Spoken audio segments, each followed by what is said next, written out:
What's going to happen at this point? Always I'm after you to put the camera down because you're going to be searched, okay, from this point onwards. So I'll ask you to put the camera down. You can carry on recording, I don't mind that. Okay. You just take the bag. Could you take the bag off your shoulder? Yeah, I can, yeah. Okay. Well, I haven't got nothing on me. That's right. You can I'm not being violent. I know you're not. And your actions at the moment, you're being quite compliant. But what I'm not happy with is obviously your actions here today in terms of filming the building. Right at the start, the situation escalates to one of the most serious powers available to police in the UK, a terrorism stop and search. No clear threat, no immediate danger, just suspicion based on filming. So the question becomes simple. What exactly justified this level of authority? Because invoking counter-terror powers isn't a casual decision. It requires lawful, objective reasoning. And as we go through this encounter, watch carefully, because what the officers claim and what they actually demonstrate may not align. Footage, courtesy of Userone. Full credit in the description. Go check out their channel. Hi. Hello, I've just had a report from 2 members of the public. Just get that out from my face for a moment. I don't mind you recording me, I just don't want it in my face. I'll hold it back a little bit. No, I've had 2 reports from 2 members of the public saying that you've been here. They think your actions have been quite suspicious, videoing the security centre over on the right-hand side there. Could you tell me what your business is here today? I'm just testing my camera. You're testing your camera? Okay. Do you know what building that is? Yeah, of course I do, yeah. What building is it? MI5, I think. MI5, yeah, okay. So the reason obviously we're speaking to you today is obviously at the moment the counter-terrorism level is quite high. Do you realise that? Did you realise that was a question? There hasn't been an attack for a few years now, no?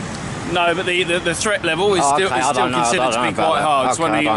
The officers rely on public reports and describe the behaviour as suspicious.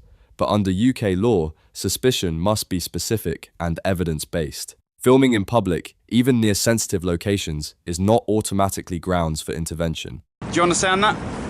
I understand that you think that, yeah, but it's not the fact. It's not the truth. I haven't got any sinister intention. Okay, cool. What's your name, please, buddy, so I can just confirm who you are? I'm not prepared to give my name. Well, if you can allow me to confirm who you are, then I can establish your identity, and in which case, after that, then I can confirm the fact that you may or may not be obviously doing what you're doing reasonably. Because if you don't confirm who you are, then that's going to put some doubt around your identity, in which case that's going to start to make me a bit more suspicious about your actions, about what you're doing here today. However, if you're willing to give me your name and I can identify who you are, then we can take a step forward about what you're doing is reasonable or not. So, 1, can you give me your personal details, and 2, do you have any photographic ID, please? The interaction shifts quickly toward identification. However, under PACE, there is no general obligation to provide ID. Refusal alone does not create reasonable suspicion, yet it's being treated as if it does. I'm in a public place. I'm going to explain it just one more time for you, okay? Yeah, okay. So obviously your actions have been reported to me by 2 members of the public. It's deemed to be suspicious. I've told you around, obviously, the threat level in terms of terrorists at the moment is quite high. I'm not a terrorist. So I'm telling you that's the threat level. I'm not saying whether you're a terrorist or not. I'm also telling you, obviously, your actions around one of the main security buildings in London is also deemed to be suspicious. And an easy way for me to establish whether or not what you're telling me is the truth would be to establish your identification. So at the moment, you're making me a lot more suspicious and starting to sort of ground up a few more grounds of whether or not I think what you're doing is reasonable or not. So if you could help me out here, if you can give me your details, I don't think it's going to help you out very much. Then I can progress it a little bit more. I don't think it's going to help you out very much. Notice the phrasing, "You're making yourself more suspicious." This frames non-cooperation as guilt, but legally, suspicion must exist before, not be created by, a person exercising their rights. What's going to happen at this point? Always I'm after you to put the camera down because you're going to be searched, okay, from this point onwards. So I'll ask you to put the camera down. You can carry on recording, I don't mind that. Okay. You just take the bag. Could you take the bag off your shoulder? Yeah, I can, yeah. Okay. Well, I haven't got nothing on me. That's right. I'm not being violent. I know you're not. And your actions at the moment, you're being quite compliant. But what I'm not happy with is obviously your actions here today in terms of filming the building. The fact you won't give me your name, and I've had 2 reports from 2 members of the public. You equally think that your behaviour has been suspicious, so you're going to be stopped and searched under the Terrorism Act. Okay, fine. Do you understand that? I understand. Okay. Fully. Just unzip your jacket for me. Yeah, no problem. Thank you very much. Just look that way. I want you to look that way. A terrorism search requires reasonable grounds linked to terrorist activity. At this point, those grounds are still unclear. The power is being used, but the justification remains vague. It's scrap paper. I need to read it to tell you what it is. Right, it talks about identification, suspicious luggage and cargo, stuff like that. Can I read it? Search the training centre. It's scrap paper from my house. Really? Yeah. Okay. Can I ask you just to just reach into your pockets? I'm pretty happy that it's changed, but I just want to make sure. So like, you just reach. What do you want me to do? Just reach into your pocket, take all the change out of your pocket, and just hold it out. No problem. I'm pretty sure it is change and coins. It is change. I just want to be absolutely sure it is. Lovely. There, just cigarette butts, aren't they? If you put that in your back pocket, Roll-ups. and if you could just do the same with the other pocket for me, please, Yeah, sir. no problem. Now, identification becomes central, but once physical ID is located, the need for verbal confirmation becomes less critical. So the continued pressure raises a question: is this about verification or control? That's in your property with that name and address. Is that you? And if it's not, why have you got it? Yeah, that's me, yeah. That's you. Fantastic. Have you got a date of birth, please? You have it, right? And what is your name and address, please? So I can confirm that's you. It as is opposed me. to. So It what's is the me. name and address on I'm it? telling you, that's me. I know the address on it. I'm not giving you my details. I've Right. confirmed that's my name and address. I've gone So what further is than the I name wanted and to. address on here? I know the name and address on there, man. I'm not confirming it. If Then you, I don't know that's you. If you can't. well, tell it me- is me. Well, you can arrest me then, can't you? And we'll sort it out back at the station. It is me. You'll find out it's me. I told you I I didn't. want to resolve this without being arrested. What? We're not being difficult here, sir. Just No. I've told you it's me. I'm not So an what idiot. is I the can name and confirm address it. on there? It makes no difference. If you're happy that this is you and I've got the name and address on here, then what is the issue of you telling me what that is? Because it should be the same, shouldn't Even with potential ID present, the individual refuses to confirm details. This may slow the process, but it does not, on its own, justify escalation.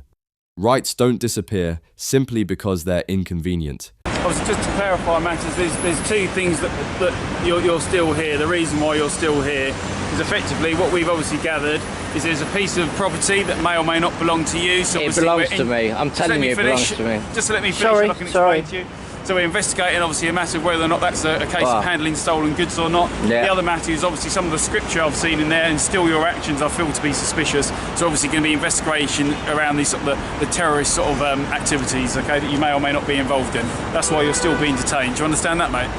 Yes. Yeah, cool. Obviously, you've still got the opportunity to assist with those inquiries, which should obviously impact less on I'm you. confirming Although- that's me. but just that would be very. That you're not, to be fair, you're not establishing whether or not that property belongs to you. So that's It the belongs first to thing. me. Here, suspicion increases based on Arabic script, but language is not evidence. Without context, this becomes assumption, and assumptions cannot legally justify counter-terror actions. Why would we arrest you if we have got your name, providing you're You've got my name. Okay, I'm not wanted. I'll explain it one more time. The two reasons that you're still here, the two reasons why we've completed the search and that you're still being detained here, there's two matters that we are investigating. Yeah. One, if I'm a terrorist. The first is it's potentially the handling stolen goods. So there's a crime of either theft or handling stolen goods. Okay, you could confirm that whether that property is yours or not simply by providing your details, which is a very simple and reasonable thing to do. And the other matter is obviously we're still looking into your the terrorism activities, because obviously the scripture you've got, the actions you've What displayed. scripture? It's not scripture. Well, I don't know that. Scripture's from the Quran, mate. It's not scripture. But I don't know that. Well, it's not the Until- Quran. until- The officers now suggest cooperation will resolve the situation faster, but legal rights are not conditional. Refusing to engage does not automatically strengthen suspicion. Have you done anything like this before, filming sort of iconic sites or anything That's like a rhetorical question, right? that? No, that's a normal question. Come on. It's a simple question. Have you been filming iconic sites before? That's a perfectly normal question. I'd prefer not to answer. Okay. That's fine. Have you been stopped by police before for doing a similar kind of things you have today? You already know the answer. No, I don't. Otherwise, You if I really did, I don't. wouldn't ask you, would I? Always asking. Well, if you don't, there's a serious breakdown of security in this country, man. That's all I can say. Two members of the public phoned you. I've been filming them idiots for 20 minutes. And two members of the public phone you. and your point is what? You can consider this a security audit. The purpose is finally revealed: a security audit. Unusual, yes, but not unlawful. Filming public spaces remains legal unless specific restrictions apply. It's fine, thank you. You're right. Yeah, I'm fine. I'm fine. Because you're not making me concerned about in terms of your safety in the public domain, but I'm a little bit concerned because this isn't generally what I would consider normal behaviour. Yeah, I understand. Is everything all right in your life? Yeah. I know my colleague asked you, but are you on any meds at the moment? You under any care or anything like that? So I'm not trying to be offensive. I'm genuinely being quite concerned about you, mate. That's all. You're not to the point where I think you shouldn't be in a public place, but there is a bit of concern that I just want to make sure you're okay. Oh yeah, I'm fine. Yeah. What you're displaying isn't normal behaviour in my mind. The focus shifts again now toward behavior being described as abnormal. But the law does not operate on what feels normal. It operates on evidence and clearly defined thresholds. The thing I do want to point out to you to be quite clear around the law and stuff like that. Okay, so today the complaint we received was around the fact that your behaviour was suspicious. So the words that we used, we described were suspicious, which is why we had 2 members of public approach us, which is why you were initially stopped today. Do you understand that bit? Yeah, I understand. Okay, so the second bit is where you're filming, obviously the entrance, as like my colleague pointed out, a number of members of public come in. Should complaints come in, and they haven't as yet, I'll be quite clear in that, no one's made a complaint as yet, but should a complaint come in around the fact that they feel either intimidated by that, or they find that your behaviour is either threatening, alarming, or is going to upset them in some way, then there could be some other offences that could be considered. So you could be liable to offences under the Public Order Act, or effectively breaching the Queen's peace, both of which are arrestable, and you could end up at a police station. Finally, the justification changes to potential public order concerns. This shift is important. It suggests the earlier terrorism-based reasoning may no longer hold. What this encounter reveals is a gradual shift in justification rather than a consistent legal basis. It begins with suspicion, quickly escalates to terrorism powers, and then slowly transitions into public order considerations. That progression matters, because under UK law, each of these powers requires its own distinct legal threshold.